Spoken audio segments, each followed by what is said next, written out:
வருந்தாத அருந்தவத்த மலர்கதிரின் சுடர் உடம்பாய் வருந்தாத ஞானமாய் வரம்பின்றி முழுதியன்றாய் வருங்காலம் நிகழ்காலம் கழிகாலமாய் உலகை ஒருங்காக அளிப்பாய் சீரெங்குலக்க ஓதுவனே என்று பாடுகிறார். கடந்த 3ஆம் பாசுரத்தில் கோவிந்தா உன்னை சொற்கள் கொண்டு கூற இயலுமோ என்றார் ஆழ்வார்.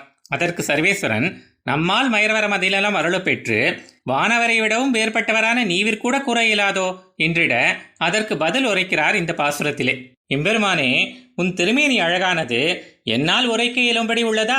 அது எப்படி இருக்கிறது என்றால் எவ்வித பெருமுயற்சியும் இன்றி உன் சங்கல்பம் மாத்திரமே கொண்டு உதித்தது என்று தெரிகிறது. மேலும் உன் திருமேனி ஒளியானது அரிய தவத்தின் பயனாய் வந்ததோ என்று கூறும்படியும், இல்லை இல்லை இது இவனுக்கு இயற்கையிலேயே உள்ளது என்று கூறும்படியும் உள்ளது. மேலும் ரஜஸ்தமஸ் கலப்பின்றி சுத்த சத்வமயமாக நன்றாக மலர்ந்த கிரணங்களுடன் கூடிய தேஜோமயமாக உள்ளது. ஏதோ ஒரு உபாயத்தாலோ அல்லது மயர்வரமதிநலம் அருள பெற்றதாலோ அல்லாமல் இயல்பாகவே அனைத்தும் அறிந்த ஞானஸ்வரூபனாய் எல்லையற்ற வஸ்துக்களை நியமித்து எங்கும் வியாபிப்பவனாய் நீ உள்ளாய். இறந்த காலம், நிகழ்காலம், எதிர்காலம் என்று 3 காலங்களுக்கும் நிர்வாககனாய் உலகங்களை ஒரே போன்று நன்றாக காப்பாற்றியபடி வருகின்றாய். உன் சொரூபத்தின் மேன்மை என்ன, உன் ஞானம் என்ன, அனைத்தையும் ஒரே சமயத்தில் நீ வியாபிப்பதென்ன, அவற்றையெல்லாம் நீ ரட்சிப்பதென்ன, இப்படி உன் திருக்கல்யாண குணங்கள் என்னால் கூறி முடிக்கும்படியாக உள்ளனவோ என்று கூறுகிறார்.